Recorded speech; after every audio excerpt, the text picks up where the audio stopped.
Good morning and welcome back to Levasseur Outdoors. I'm Steph, and this is going to be part one of a two-part series on trapping your own bait. So part one is going to cover minnows and part two is going to cover leeches. So in Ontario, you're allowed to trap your own bait as long as you're a licensed angler. And what I'm covering today is recreational purposes only. Commercial bait fishing is something entirely different. But as a recreational licensed angler, you're allowed to possess one trap, which has to be identified per the regulation with your name and address. You're allowed to have 10 dozen minnows in your possession, and there are different ways of trapping. As a kid, we used to cut out the screens out of old doors, the metal screens, make our own dip nets,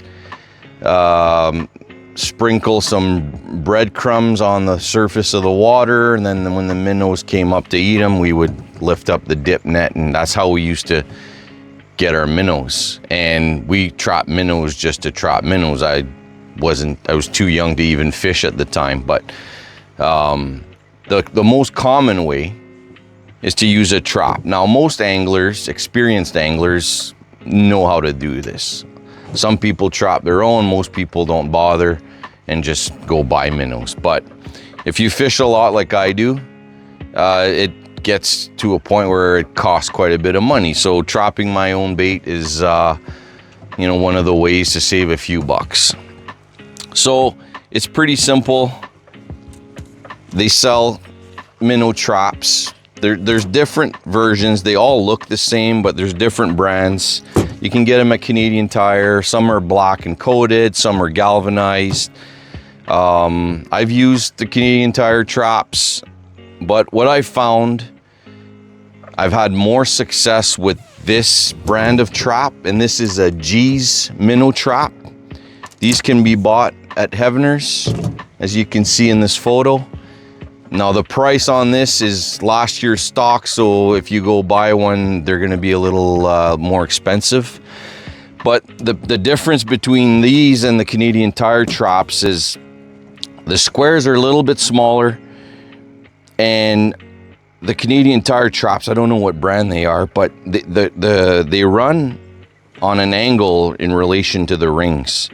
Whereas these, the squares are a little bit smaller and they run parallel to the rings. So I don't know for what reason, but I've had both traps side by side, the Canadian Tire brand galvanized and the G's minnow trap. And in the Canadian Tire trap, I had 4 minnows, and in the G's minnow trap, I had 4 dozen minnows. So anyways, just as an FYI, I've had more success with G's minnow trap. So the concept for trapping bait is pretty simple. The minnows, they go in through these cones, and once they're in there, they can't escape. When you buy them, they come with little foam dices. The foam dices are attractants.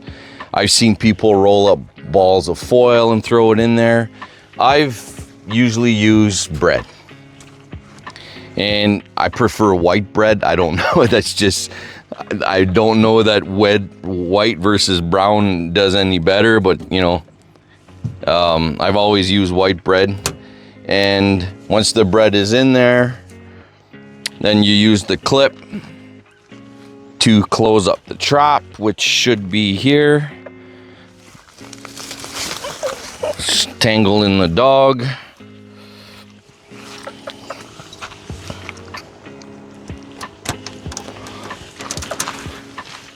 And unfortunately, this pond has seen better days. Last year, they were doing mining exploration in the area, and they essentially sucked this pond dry.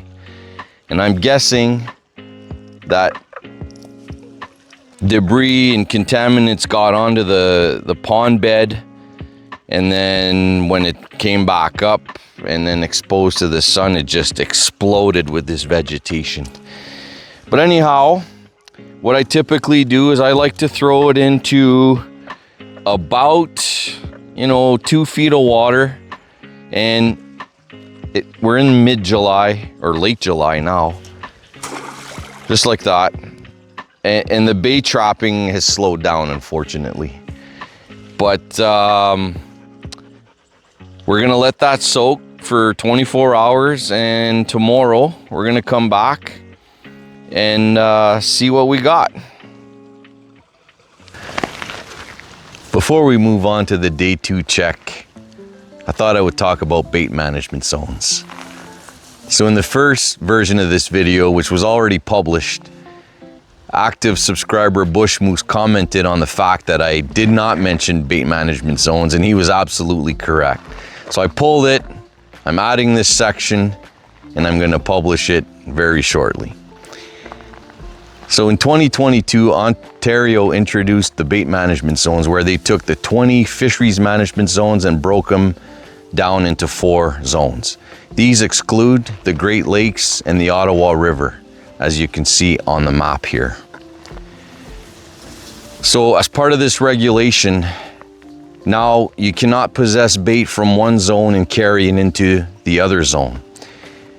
You're also required to carry receipts for any bait that you possess if you're from outside the zone you're fishing in. Luckily in Cochrane, I'm in the center. I can travel 250 kilometers in any direction and I'm still in the same bait management zone. But the same doesn't apply for people that are on the boundary.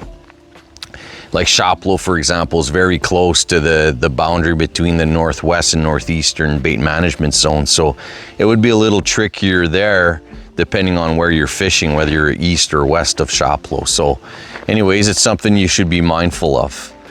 And as part of this regulation, you can't dump your dead or live minnows in any water body or within 30 meters of any water body. And the same applies for your minnow water. So anyways, I thought that was important to know, because it's one thing conservation officers are looking for if you get stopped. If you're out of town, where did you get your bait? Please provide the receipt, so on and so forth. I also want to talk quickly on Baitfish Species. Now, I'm not going to list them all because there are quite a few, but you should know whether you're actually trapping bait fish or game fish, because it's illegal to use game fish as bait. So just refer to the Ontario regulation summary, where there's a whole list of what's considered bait fish. So anyways, let's move on with the day 2 check. Well, the minnow trap's been soaking for about 24 hours. And as I said yesterday, the trapping at this time of year is not great, so I don't expect great results, but I should still have a few in there. So we'll check that out, see how many we got.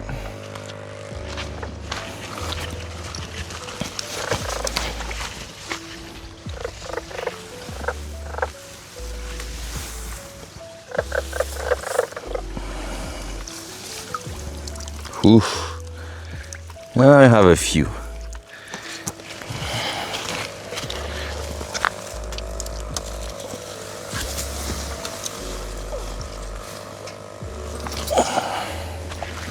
So as you can see,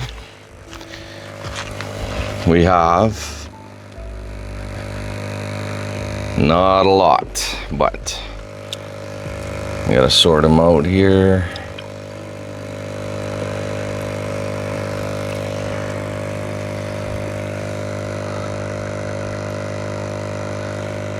Stickleback we don't want.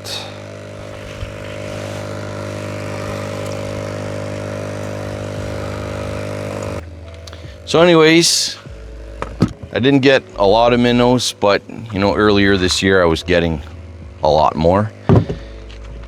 I hope you learned something from this one. And for leech trapping, check out part 2 of this series. So thanks for watching, and if you haven't done so, please subscribe.